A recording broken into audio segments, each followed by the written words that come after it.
बाद में खेत चुकालो के मजा ले हम लोग।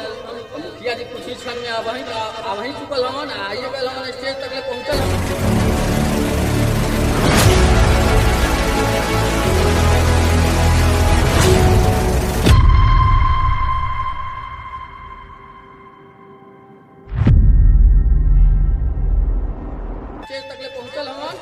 जाहिलपुर पंचायत के मुखिया हफ्तू हैरानी जी के जोरदार ताली या गाली